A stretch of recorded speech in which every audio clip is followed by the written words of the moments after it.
วัสดีย่ามมื้อเช้าครับพี่น้องวันนี้เป็นวันที่11ตุลา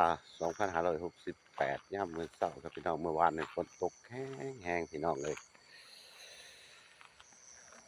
อยู่เขตจันทบุรีนี่ฝนตกดีขนาดพี่น้องเลยรู้สึกว่าสิเป็นปลายฝนต้นหนาวแล้วพี่น้องเลยนี่บรรยากาศย่ามมื้อเช้าครับพี่น้องสองฝากฝั่งริมคลองก็สิเต็มไปด้วยสวนผลหมากรากไม้พี่น้องจะเป็นสวนมังคุดทุเรียนหรือสิเป็นลองกองเงาะผลไม้เสร็จสับครับพี่น้องเขตพื้นที่ของจังหวัดจันทบุรีครับแหล่งรวมผลไม้อยู่นี่เสร็จสับเลยพี่น้องเลยมีถูกชนิดบรรยากาศย่ามมื้อเช้าเห็นว่า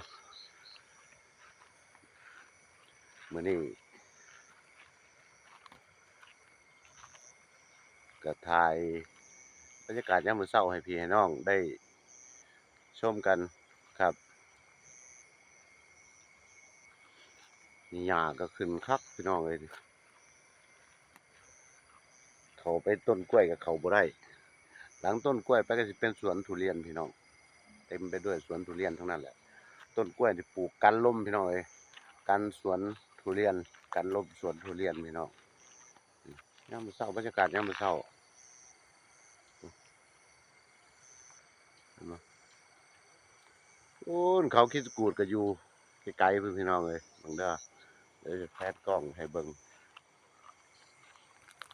มาอันนั้นคือเขาคิดกูดพี่น้องเอ้ย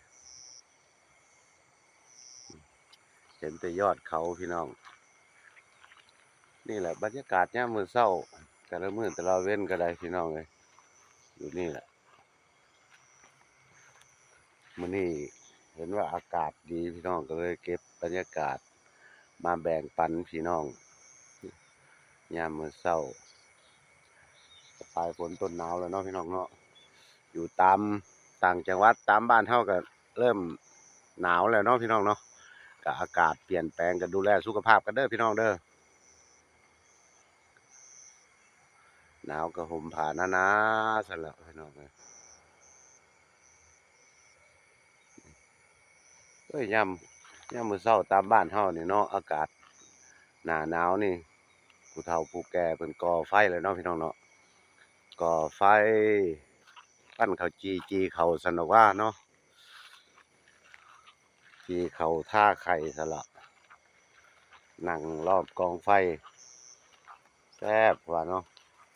กันว่าเด็กเล็กเด็กน้อยก็มกในมะขามก๊อบแก๊บกันเนาะพี่น้องเนาะก็สิประมาณนี้แหละเนาะอยู่ที่นี่ก็จันทบุรีครับพี่น้อง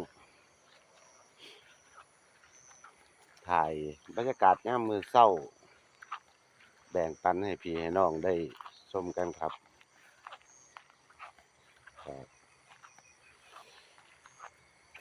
เดี๋ยวมื้อหน้าจังสิไปถ่ายบรรยากาศสวนทุเรียนแบ่งปันความรู้วิธีการรักษาต้นทุเรียนวิธีการดูแลต้นทุเรียนใหม่แล้วก็ต้นทุเรียนขนาดกลางหรือว่าขนาดที่ว่าเก็บเกี่ยวผลผลิตเดี๋ยวผมจะไปสรรหาความรู้มาแบ่งปันให้พี่ให้น้องได้ชมกันได้ศึกษากันเนาะพี่น้องเนาะก็ฝากกดติดตามกดไลค์กดแชร์ให้เด้อพี่น้องขอบคุณที่มาติดตามกันนะมีหยังแนะนำก็คอมเมนต์เข้ามาครับพี่น้องแนะนำได้ครับเนาะอยากเห็นหยังเกี่ยวกับพืชทางการเกษตรแนะนำมาครับเดี๋ยวผมสิแสวงหามาแบ่งปันให้พี่ให้น้องได้ชมกันต่อไปเนาะพี่น้องเนาะวันนี้ผมต้องขอกล่าวคำว่าสวัสดีครับ